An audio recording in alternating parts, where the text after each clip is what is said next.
Hello sanibonani babukeli sesifikile thina futhi nohlelo intandokazi yenu Yilungelo Lakho it's your right uyazi silethela lona la kumahamba phambili SABC 1 eMzansi for sure uyazi ke uhleli nomangcolosi lona umashongololo othi nje sanibonani kuzo zonke izindawo lapho phela nisithola khona bukeli namhlanje yazi ilanga elisemqoka kakhulu kanjani ezimpilweni zabathengi njengoba phela namhlanje sigumba iWorld Consumer Rights Day yebo mbukeli namhlanje usuku ababukeli lapho ke oluhambisana nalenyanga esihlonipha kuyo amalungelo abantu. Nazi number zethu studio we live 0117146918 alternatively 7146919 consumer@sabc.co.za. Sikhona futhi on Facebook ake sibhekisise le ndaba mbukeli.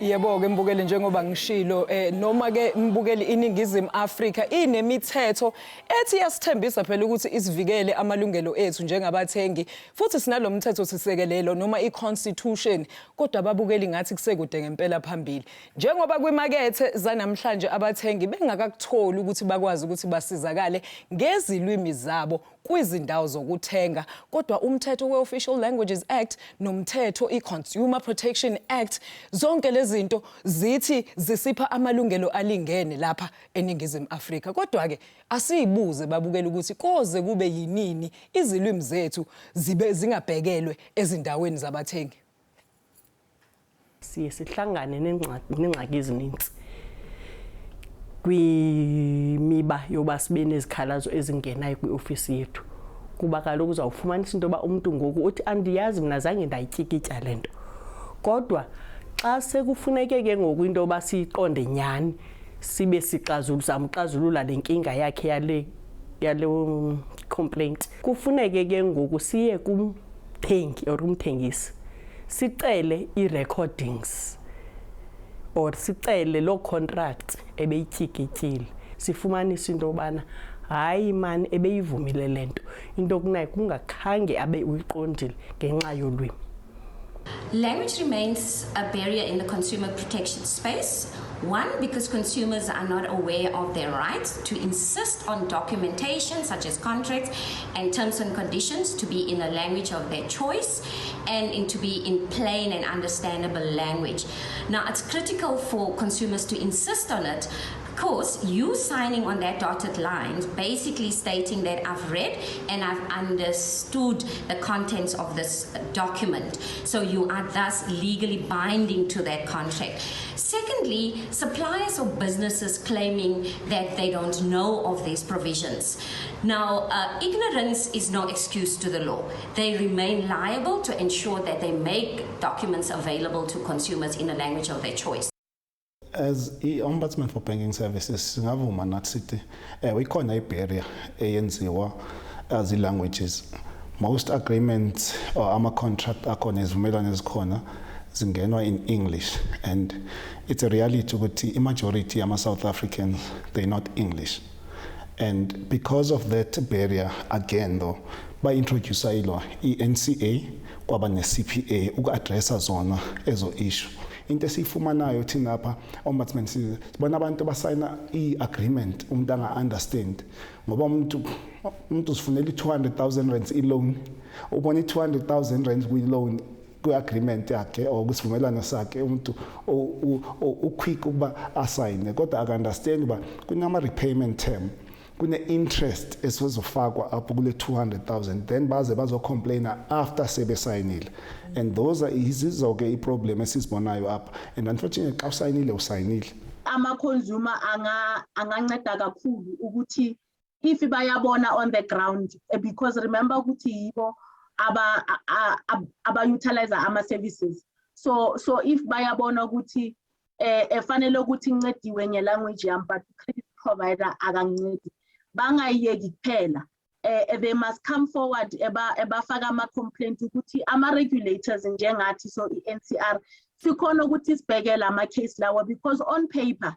ama-credit provider ayapromisa ukuthi yes over and above English sinayo enye i-language because we are in KZN sisosebenzisa isiZulu and then isiZulu lesi sisosebenzisa ku-credit agreement, ku-quotation, maybe even in-marketing or even on the floor laba abantu ama-salesperson or if bane-call center, even i-call center yethu izoba nayo umuntu ozokhuluma isiZulu.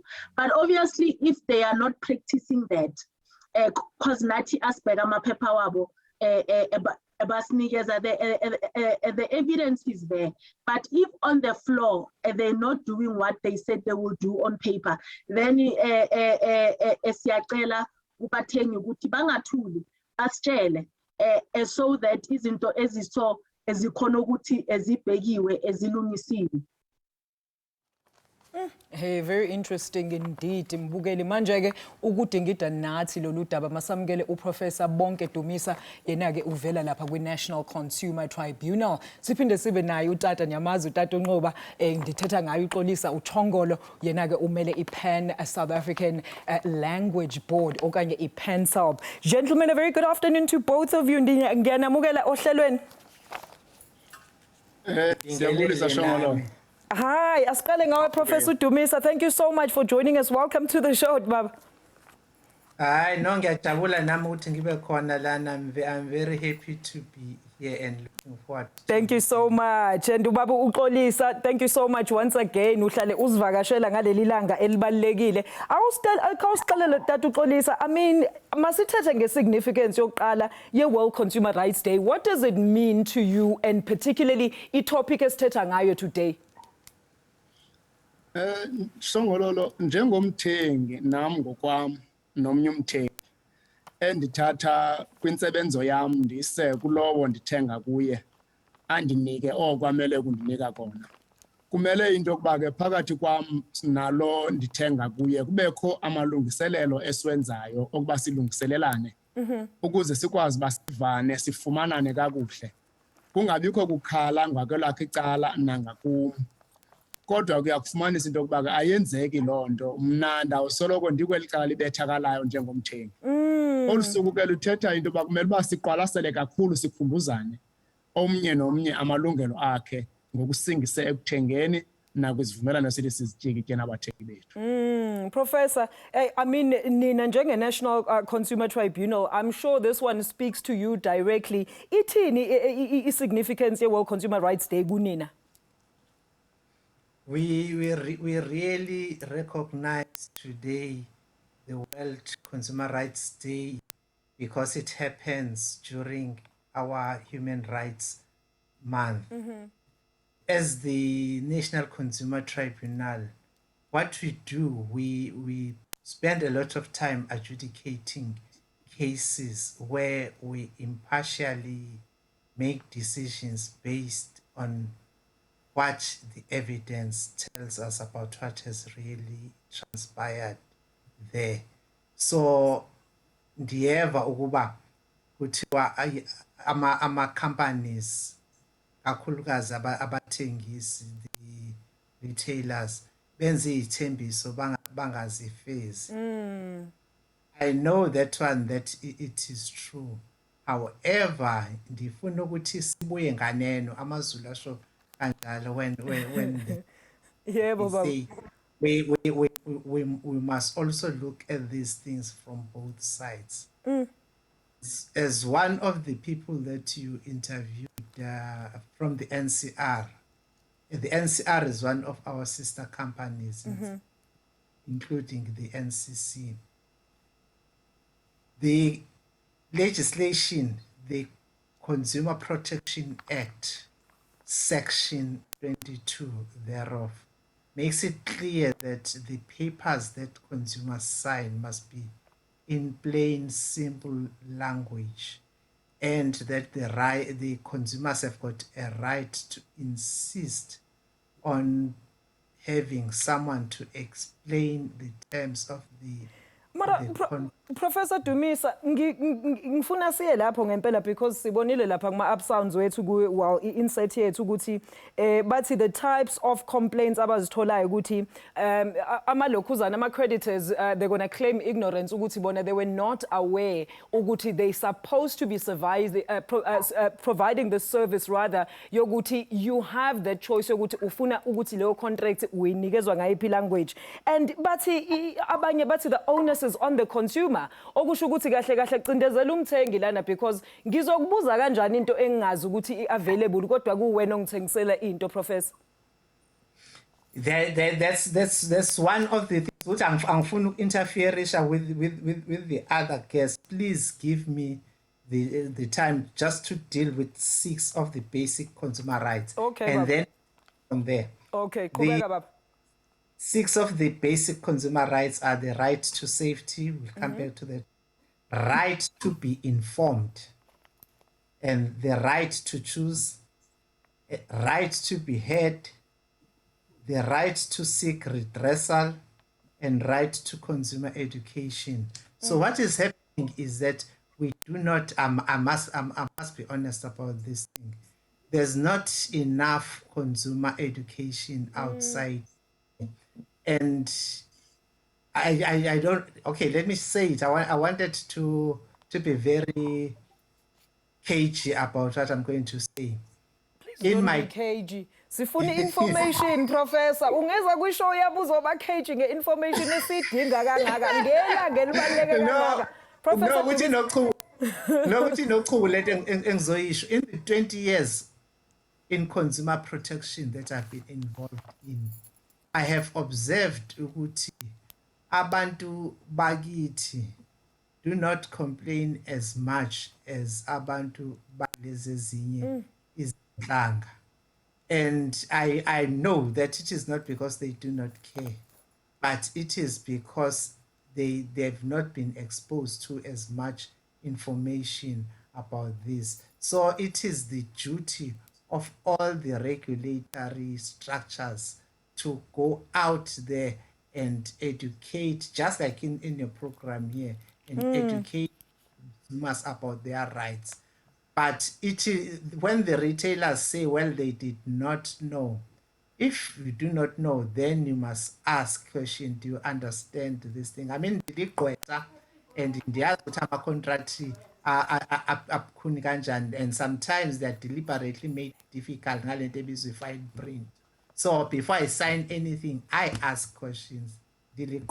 So the consumers must also do the thing. They must ask questions. And as I say, they are entitled to have the information explained to them in their language. But what the legislation does not say, and it makes sense, it does not say you are entitled to have the contract written in your own language. We've got regional agreements in South Africa. I mean, for example, xa usempuma Kapa nasentshona Kapa, uyazi ukuthi ngamaxesha amaninzi bayabhala bathi most of the things, the official languages are isiXhosa, isiNgisi nesibhunu. Apha eKwaZulu Natal, apha ngikhoyo, the official languages are isiZulu, isiNgisi nesibhunu. Isibhunu happen to be everywhere, but that's for another day.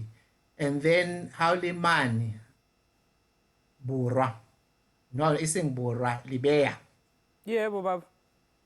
Which is northwest and areas like that.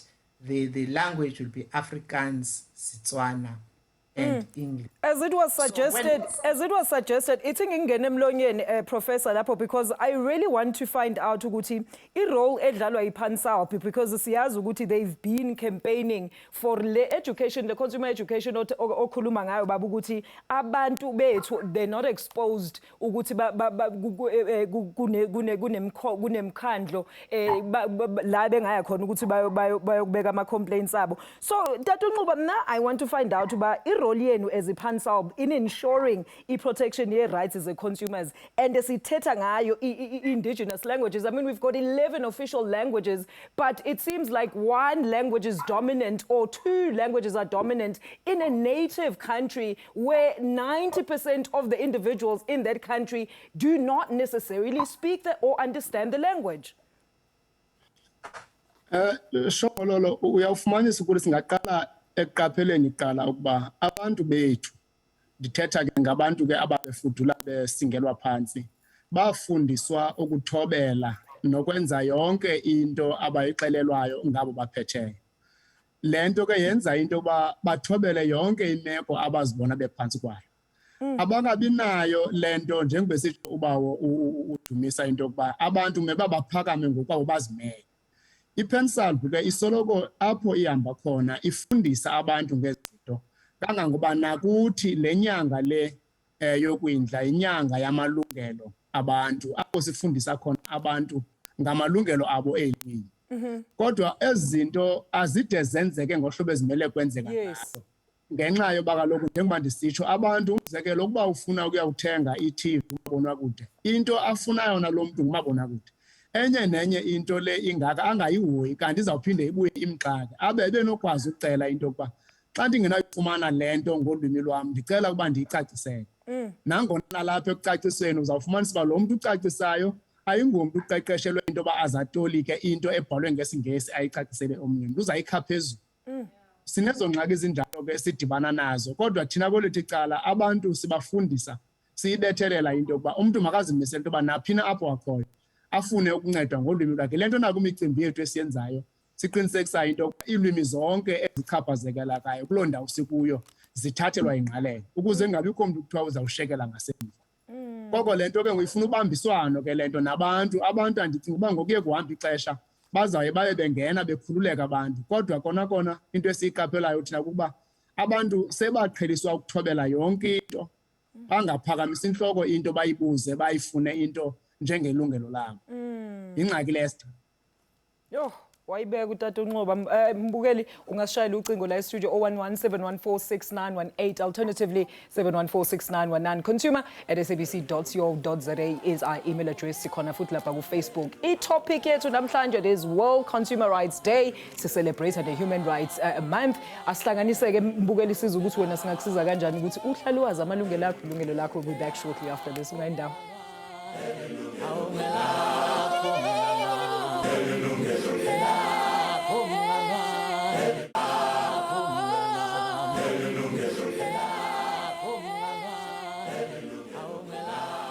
Welcome back Mbukeli. We're still live and fully in charge. Namhlanje ke sikhuluma ngelungelo lakho lokusebenzisa ulwimi lakho kwindawo phela zentengiso njengomthengi la eNingizimu Afrika.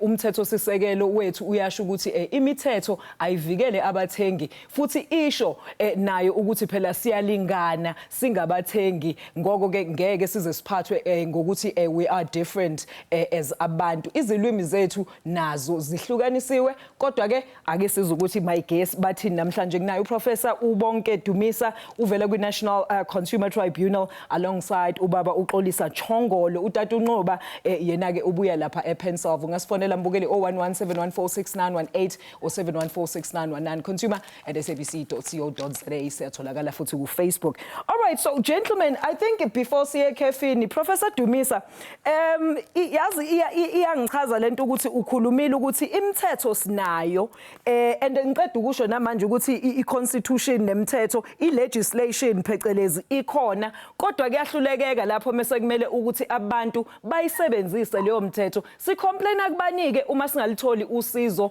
ngolimi lethu esingakwazi ukuthi mengifika ukuthi ngiyofuna i-contract yemoto noma eyani nje baba njengomthengi ngifike ngi-insist ukuthi ngicela indaba i-contract yami yenziwe ngolimi lami. Ngenza njani if bengakhona ukungisiza?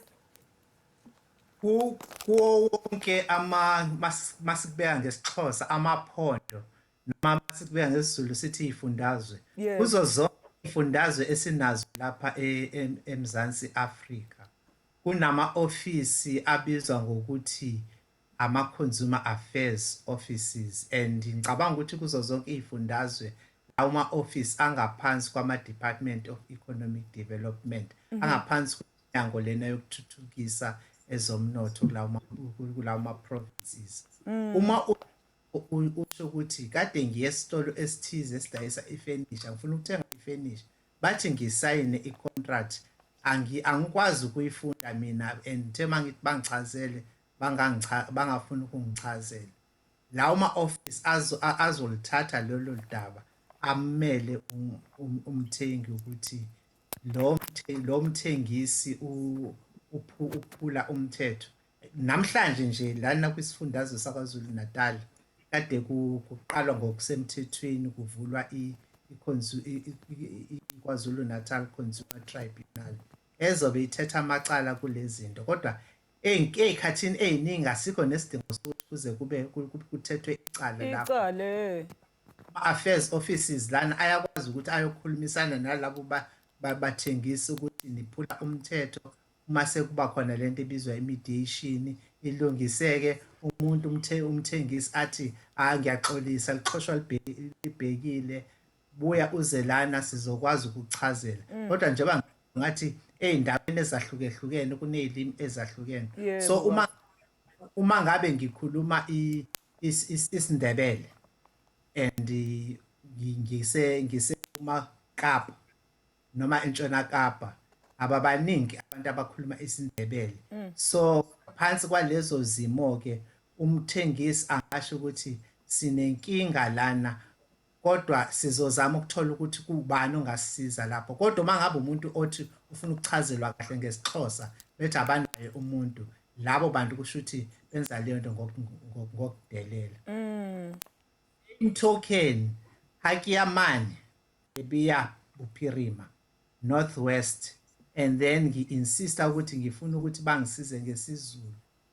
Ababangada abathu babuwa ngesizulu kamu. So hayi bonke siyazi ukuthi wena ufuna ukuchazelwa ngesizulu, ababaningi abantu abazisizulu lana. So sizozama ukuthola ezinye indlela zokuthi uchazeleke ngale contract, ngoba nathi asifuni ukubona usayina i-contract ongayazi. Make sive kuTata uNcuba. Tata uNcuba, umthetho sisekelo uyathetha pha uba all 11 official languages, and then ngicela uba ndiyithethile lento before siya kwi-break, uba kunyanzeleke uba enjoy the parity of esteem and be treated equally. But as I was saying, uba sifumane uba there's 2 or 3 or less dominant ones, and ezazo it's none of the native languages. Sithini ke tata ngalonto? Shongololo, kwenzeka akwenzeki nje kuphela kucinezelwa sisibhulu nesingesi.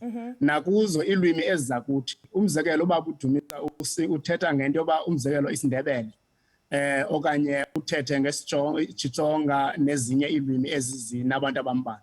Uyafumanisa ukuthi ezo lwimi ezo azide zinikwe ingqalelo ifanelekileyo nangona umthetho uvuma, kodwa ithuba elininzi soloko zikucingwa mva ngazo. Abantu bazo basoloko benyanzeleka ukuba bazi okanye bathethe ezinye ilwimi. Umzekelo apha eMpuma Koloni, apha ilwimi zalapha sisiXhosa, sisiSuthu, sisibhulu, sisingesi. Kodwa ufumanisa into yoba abeSuthu apha ngenxa yento bembalwa baphetha benyanzeleka into bathethe isiXhosa kuba ulwimi oluthethwa kakhulu sisiXhosa. Kuthi kuba besazi nabo ke ngokwesiXhosa nangona bengamaXhosa, ilityalwe into yokuba bangabeSuthu bona, kumele kulungiselelwa ngeSuthu. Kumele ke into yokuba ke siziqaphele ke ezo nto zincinci ezo kuba ke ziphetha zisicinezela sonke. Kwaye le micimbi yabathengi le, njengoba uthi xa ufikayo uzawutyikitya eso sivumelwano, ufika umthengisi lo sele ekubonisa uba jikityap, engakunikanga mhlawumbi nethuba eli lokuba uke ujonge ukuba ndityikitya ntoni na, angakubonisi namanani la ke okungenani. Andisathethi ke ngoba akuchazela uba yintoni uyityikityayo kwenzeka ntoni apha. Into ufuna nje uba tyikitya azokwahlukana nawe, akunike into yakho nahlukane, azoshiyeka ke ngoku usonakalelwa wena mntu usayine into ongayazi. Zimeko ke ezo kumele uba siziqaphele ezo. Amalungelo ona elwimi, amaphondo onke aneelwimi zawo ezithathwe ngokuba zezisemthethweni okanye zezikarhulumente okanye zezigunyazisiweyo. Xa ke ufuna ke ulwimi ke olungekho kwelo phondo, ufuneka unike ixesha ke ngoba kwenzela amalungiselelo afanelekileyo. Kodwa ngokomthetho mawufika nje umele uba ukwazi ukulungiselela, kodwa ayenzeki loo nto leyo. Abathengisi abayihoyi loo nto, ibetha abathengi ke ngoku. Professor Dumisa, yazi iyangistressa le ndaba because I think this is now basically angazi unyaka wesingaki. Tata Nqoba, wena you'll know we've spoken about this. We even had the Consumer Commission here and they were not giving us a direct answer ukuthi how do we then enforce this current legislation because umthetho ukhona, but when you do want to go out exercise the law right yakho, you are not being afforded the opportunity. So Professor Dumisa, ngifuna ukwazi njengoba ethi usection 22 welaw we-Consumer Protection Act ukhuluma ngokuthi kumele kusetshenziswe ilokhuzana ulwimi bathi lapha li plain and simple. Yiphi le language ekhulunywa ngayo plain and simple? Isingisi noma i-vernacular? No, noma oluphulimi into eshoyo lapho ukuthi yakhona amabhalwe ngendlela umuntu azoyizwa ngayo baba. Yeah, ama-contractor dala abebhalwa abameli abafuna ukwenza lento ebizwa ukuthi i-disclaimer ukuze uma sekunenkinga bathi hayi wena wasayina lana wazi. So kuthiwa abasuse zonke lezi zinto lezi bebefaka isilatini ongazi ukuthi singena kuyo. Kuthiwa susani zonke lezo latini lezo ulonithi abantu bathenga izinto foodstuffs. Kumele nje umtshela ukuthi ngisayinelani nansi into engithengayo ngizokhokha nini kuqedwe nje kuphela. Ngingalo ngibona ama-page awu-50 engingazi nokuthi amanye amagama achaza ukuthini, kumele ngikhiphe i-dictionary le enkulu le. Kodwa bangathi sayina la entweni ongayazi. Yebo baba. Baqashelwe ukuthi bakwazi ukuchazela abathengi. Ngifuna ukusho ukuthi maningi amacala esesake sawathetha nayathethwa kwezinye indawo la noma ngabe ilento ama tribunals discuss izinto amacala ama contract ukuthi ibhalwe kanjani. Okay. Okay, Professor Dumisa, awuyibambe lapho siye elokhuzane ekhefini because that was actually my follow-up question ukuthi mhlawumbe uthi ukusichazela ngiyazi ubuthe qaba mesiqala uhlelo wasichazela ukuthi ama complaint enjwayele ukuthi niwathole imaphi but ngicela ukuthi sigxile lapho mbukeli mase sibuye emva kwaleli khefu 0117146918 7146919 consumer SABC.co.za umangcolisi uyabuye emva kwaleli khefu.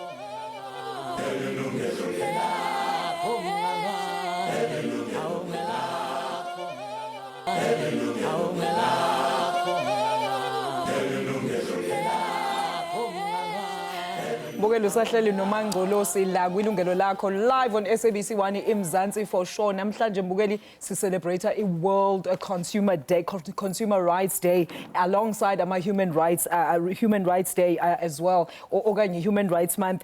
My guest today Professor Bonke Dumisa ovela kwi-National Consumer Tribunal alongside ubaba Xolisa Tshongolo simbiza uTata Nqoba yena ke ubuya pha kwi-Pansalb. Professor Dumisa ithi ke ngithi ukuzwa lapha Tata Nqoba, maybe khawusixelele kancinci man. I know you're always giving us like some great research because I know you're involved in quite a lot of research and inansika initiatives ezuba zenzuba you are trying to make sure uba languages zethu they are being used in an ethical manner with commercial space as well.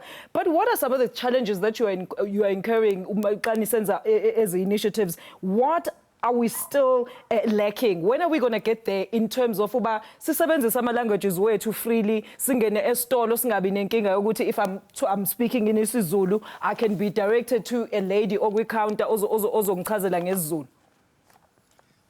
Shongololo benike ndaqala ngokuthi abantu basemakhaya, abantu abaphansi nje, abantu abangasebenzi nabangafundanga, uyafumanisa ukuthi ngabona babethakala yenziwa lento sithi thina abantu bafundileyo.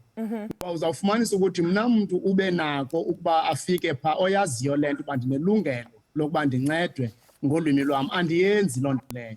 Aze athi lo mntu ke ungathathi intweni yena abe nexhala lokuba akuba ecele ngolo hlobo hleze angabisafumana kwale into ayifumanayo. Le nto ifuneka iqale apha kuthi thina abantu bakwezi ndawo bakuzo. Uthi ngeli xesha uyazi uba uyasazi isingesi kodwa ufune into ebhalwe ngolwimi lwakho kwaye ulisebenzise ulwimi lwakho. Umzekelo nalapha nje kwezindlu zowiso mthetho ezipalamente nansikeni namasebe karhulumente uyafumanisa ukuthi abantu bathi ngeli xesha ingamaXhosa okanye ingamazulu bodwa ufike bebhalana ngesingesi. laa nto yenza into yokuba umntu yena ongenalo ithuba lokuba angasebenzisa olunye ulwimi angabi nandlela yimbi azibone enyanzelekile uba makenze laa nto. Ifuna uba ke ngoku le nto singayijongi uba makutshintshe abantu baphaa ezantsi bangathi isiNgesi baqhathekayo. Makuqale thina inyanzeliso esithi ngoba thina siyayazi neminyango emasiyingene. Umzekelo ndiyazazi uba ndizawuya kuwombhutsumane okanye ndizaya kwiofisi ethile xa ngaba ndingancedwa ngohlobo oluthile. Kodwa umntu yena ophaa emakhaya akayazi loo nto, into ayaziyo qha kuba ufuna ithivi okanye ufuna unomathotholo noba ufuna ntoni na. Ifuna ke ngoku le nto thina abantu imingeni ke leyo esiyiqaphelayo into yokuba le nto ingathi izawufuna into yokuba siyiqale kwaba bantu banolwazi, ibe ngabo abanyanzelisa ukuthotyelwa kwemithetho. Bazokwazi ukuxhamla ke ngoku aba baphaa emazantsi emakhaya abantu.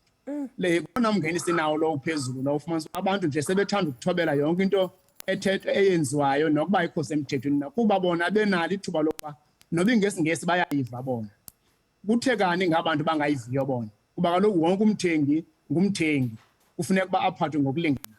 Ndicinga uba lona cala sinokwe sizame ukuyivela ngakulo eli ngoku kutshintshe thina apha phezulu iye ke ezantsi kwabantu abasemakhaya nabahleliyo phaya abangaphangeliyo nabangafundanga.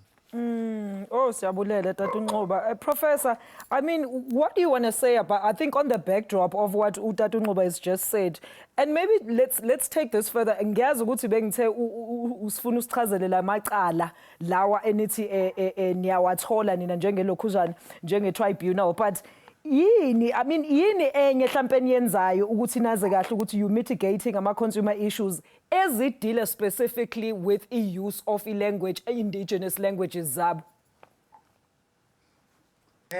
Ithi ngichaza indlela i-National Consumer Tribunal isebenza ngakhona angibaleki kule nto engizoyisho. Yebo, Prof. I-National Consumer Tribunal i-structure esidila kakhulu nento esibiza ukuthi ama-appeals othola ukuthi kade ilishwa nayo i-National Credit Regulator wangakwazi ukuthi kutholakala isixazululo mase bethi okay hayi National Consumer Tribunal anisombulule lento siyayifaka lento in our own name noma sithe lo muntu lona akana case kodwa angeza ngenkani ukuthi a-apply i-leave to refer. Leyo nto yenza ku-National Consumer Commission kusho amabomu lokho. So abantu ngempela okuyibona okufuneka abafundise lapha ngaphandle umphakathi wonke lamalungelo nokuthi benze njani yilezo zinhlaka zombili, i-National Credit Regulator ne-National Consumer Commission. And then thina izinto zifika sezivuthiwe angilwi nabo ngithi abawenza umsebenzi wabo ngoba mhlamba bayithola ibudget yalokho. So amasebe ahlukehlukene makafunde ukuthi afake ibudget ye-consumer education. Yakhumbula ukuthi ixesha ngithetha ngama-consumer rights, the 6 basic one, the last one i-consumer education. Ngingasho ayikho. I mean ngiyayilalela mina i-radio ayikho consumer education kuma different radio stations. So make kulungiswe leyo nto. Ngiyizwa into esho uTata Tshongolo methi akuqale ngabaphezulu laba basaziyo isiNgisi nabo bake ba-insist ukuthi kusetshenziswe iy'limi zabo. Ngiyamvumela kodwa masinganikezi abantu abanelungelo lokuthi babuze imibuzo ukuthi bangayibuzi ngoba bethi banamahloni. Ngoba uluntu lwakithi lushayeka kakhulu ngoba esikhundleni sokuthi libuze imibuzo livele lisala. Uyazi ukuthi kukhona iy'ndawo eseyike zazama ukukhipha ama-contract abhalwe ngesiZulu noma ngesisuthu kodwa abantu bakithi abangakwazi ukufunda kakhulu mase kuthiwa okay singakunikeza lokho bacabanga ukuthi bayaklaswa khona igama semalokishini umuntu uyaklasa baba. Yeah, so bafuna ukuthatha lokhu kwe-English ngenkani. So asike sidile naleyo mental state aselanga lana ukuthi ngizokhuluma revolutionary language about ukuthi kufuneka si-change mindset, but i-mindset yethu ukuthi asifuni ukuthi silwele amalungelo ethu ngoba sicabanga ukuthi kuzothiwa asihlakaniphile. funeka isuke leyo nto. Let me neze isi-example. Mina ngike ngathenga imoto kudala. Angizange ngifuna ukufunda lutho ngoba ngangijahe nje ukuthi idrive leyo moto ngoba iyinhle futhi bethi i-deposit izoba phansi. Angizange ngifunde kwi-fine print. Le fine print le ayibithi kunento ebizwa i-balloon payment. Ithe mase ngithi ngizoqeka sengithi mina ngiqedile ukukhokhela imoto kodwa sekhona la 80,000 rands we-balloon payment. So ungakawukhokhi usho ukuthi le moto akuyona yakho. And then ngase ngayibuza ukuthi ngangayifundanga ngani ngempela i-contract lapho. Angikuhleki Prof. Kufuneka ukuthi kuthiwa uzange awufundile ukuthi wenze iphutha uma usayina ama-contracts. Masike sibuza imibuzo. Yebo Prof. Okay, ngiyabonga Prof. Yazi kuhlale kuqhudelwana ngamathwenge la ukuthi umuthwenga kahle shuthi wena uhlakaniphile and cha bantu bakithi uyasho uprofessor lapho ukuthi akusho ukuthi lokho uyislima uma uhamba ufika ukuthi cha bafethu yazini ngiyicelela nje icontract nibhale ngesiZulu hayi ngoba ngithi ngifuna ukuthi ngizenze ngcono or nginenzele umsebenzi omningi i-right yami ngicela nilethe ngesiZulu. You have that right, you have that liberty. So ngisicela ukuthi niqale nikwenze. But Joseph all the way Melmoth baba siyakwamukela ohlelweni. Sawubona Ntombi. Kunjani Nsizwa? Hayi sikhona. Ngiyaphila baba. Khuluma baba qhubeka. Ngine complaint ngathenga imoto ibizo imali u140,000 ngakhipha i-deposit ngo20,000. Kodwa banganginikeza i-contract ngaleso sikhathi. Kodwa khona amaphepha ababengisayinisa wona emishinini le yakhona escreenini yabo. Yebo. Manje mase silokhu sicagulisana ngendaba yokukhokha ngakhipha ilokhu bathi banginikeza i-contract ayinayo i-signature yami Sebenikile imoto but Joseph kwayikhathi bekulandela ngecontract kusetshenzwa kanjani lapho? I-contract le contract sayisho ukuthi ngizokhokha 72 months kodwa bazange bangitshele ekuqaleni kwenzeka lento ebekhulunywa ngalo ukuthi vele bakunikeze amaphepha kuthiwe sayina la abasho ukuthi i-contract ipattern. So wena bakusayinise same day same time. Sengifika kuyidila ngizocomplaina kwayinkathi bengikhiphela i-contract. How? Okay. Manje lento iyangihlupha nje kakhulu. Okay babu Joseph kodwa ke ngicela ulalele lapho kumabona kude wakho baba because sifuna ukuthi sikhulume ngale ndaba yakho mesibuye ekhefini siza ukuthi mhlambi i-tribunal ingakusiza kanjani sicela ubuke lapho kumabona kude wakho mbukeli nawe ungasishayela 0117146918 7146919 consumer@sabc.co.za. We'll be back shortly after this window.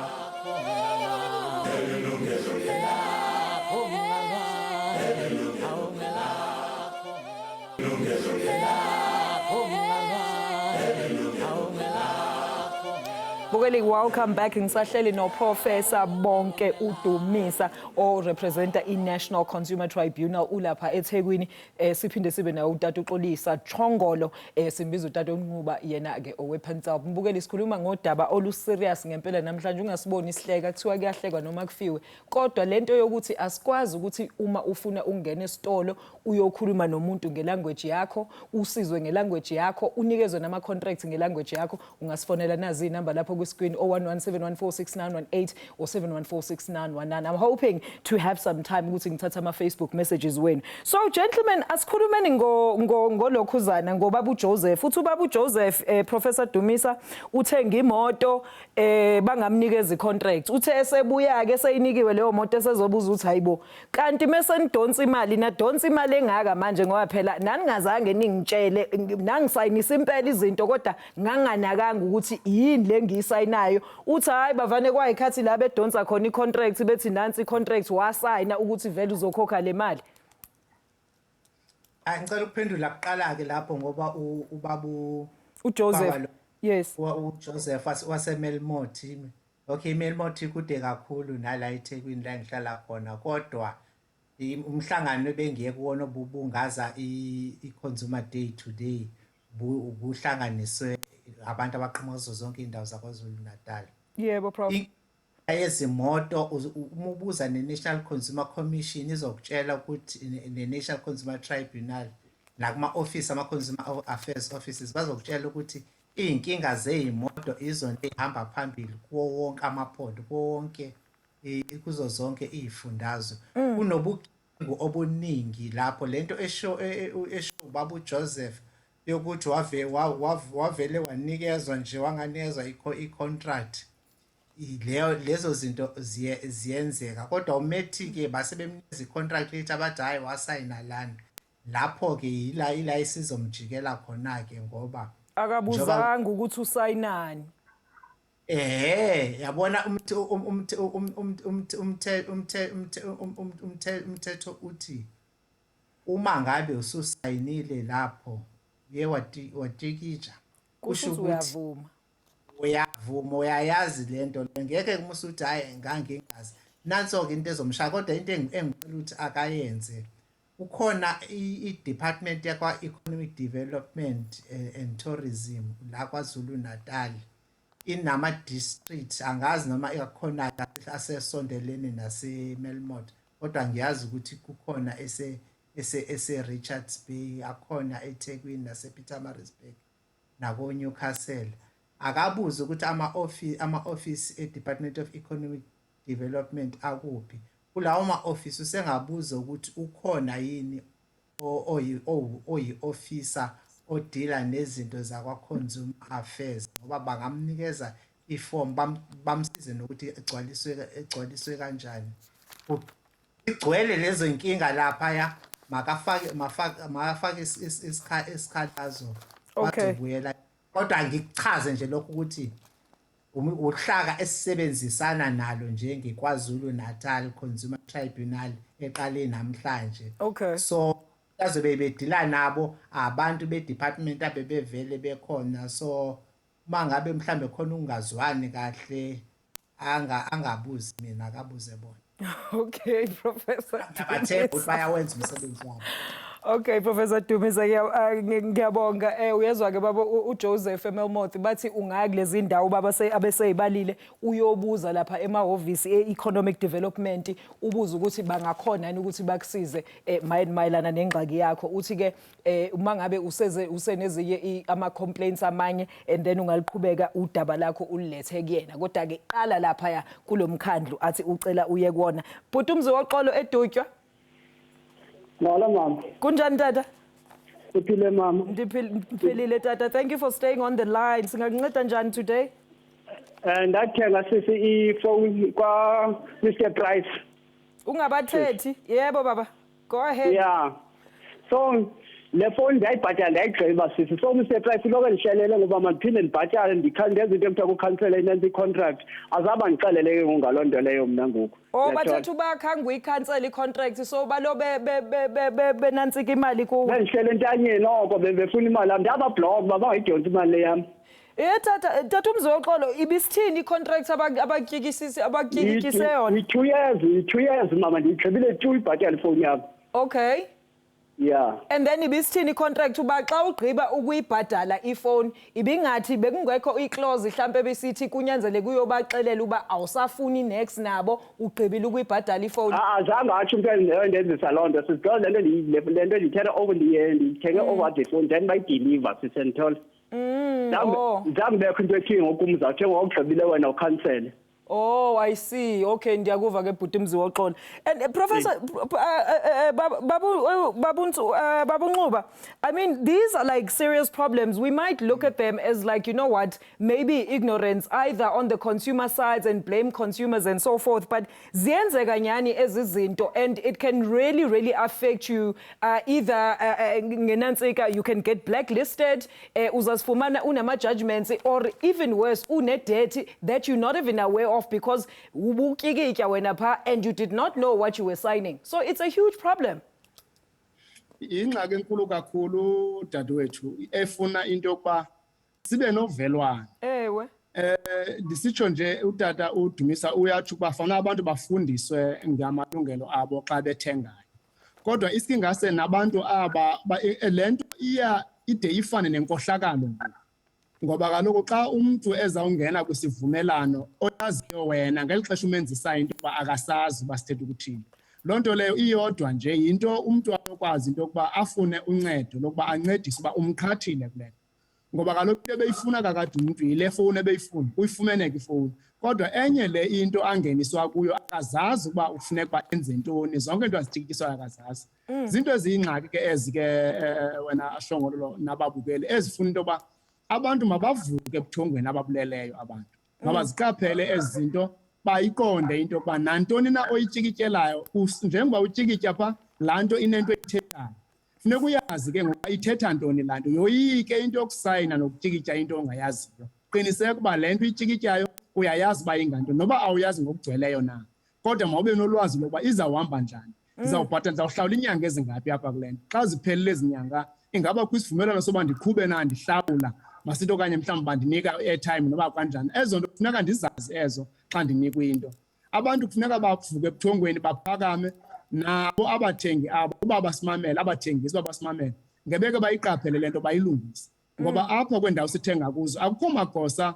okujongana nemicimbi yelwimi pha abantu abakhoyo pha ngabantu bothengisa abahoye into bayizothenga xa sekufuneka utyikityela akho mntu wokucacisela le nto izaseyilungile pha ufumaniswa kwalo mntu kuncedayo ulwazi lwakhe naye alugcwelanga koko into ayaziyo kuba funeka utyikitye kule ndawo nakule ndawo nakule ndawo nakule ndawo nahlukane akunike into yakho uzoyifuna noko ke inkohlakalo yingxaki leyo ekumele into yoba siyiqaphele Ngisacela ukuchaza la. Yebo, Baba Dumisa, ngicela usheshise nesesoze simoshakelwe isikhathi and I still have quite a few ukuthi siqhubekele kuyona.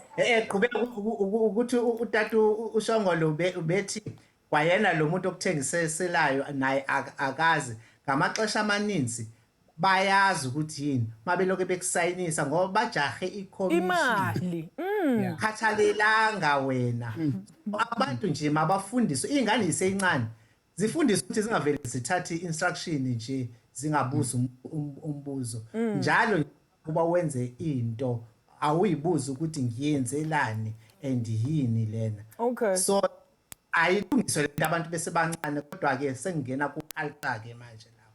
Okay. Tatungoba, I mean, while on that, in that whole scenario, masithetha ngenansika, what is your take okanye eye Pansalb uba equality ze indigenous languages xa kuzo translatewa isiXhosa to from English to isiXhosa okanye isiXhosa to English and vice versa and so forth? Ezinto umsasazi kumele into bazenziwe ngabantu ukuguqulela nokutolika kuyaqeqeshela ze kuhambe namava phambi kokuba umuntu abe unosuka aguqulele xa sesithe safika kuloo nkalo funeka kube kanti ngabantu abayiqeqeshelweyo kwaye nabantu abaguqulelayo umuntu akaguquleli nje enkalwana zonke kubakho abantu abazingcali masithi okanye uguqulela imithetho okanye uguqulela izivumelwano okanye uguqulela ingxelo kufuneka ke xa sesithe safika kwinqanaba loba ezi zinto ziguqulelwe kusetyenziswe abantu abafanelekileyo abakwazi ukuguqulela ukuhloko kujongwe into yokuba baqeqeshwe phi athina amava abo kananjalo amasebe apha emaphondweni akhuthazwa into yokuba abe nezindlu okanye enze uluhlu lwabantu abangaguquleli neetoliki ezikolo phondo elo ukuze ingakumbi la masebe asebenza ngemicimbi yezobugcisa ukwenzela ukwazi umuntu xa efuna itoliki okanye efuna umguquleli akwazi ukuya kwisebe abuze into yokuba ndingayifumana phi itoliki thina ke njengondlunkulu Pansalb sisebenzisana kakhulu nesebe zobugcisa uNdlunkulu nangoku ke kwiwebsite yabo banazo izindlu zesigama nezinto abantu abanokufuna. All right. Tatungoba, thank you so much for yonke into osixelele yona today and all imiyalezo osithumele yona alongside uProfessor Bonke Dumisa we-National Consumer Tribunal. Utatungoba ke yena urepresenta iPansalb badila ngama-languages. Mbukeli, we are unfortunately out of time. Thank you so much for being part of this discussion. Sizanibona next week. Nisale kahle.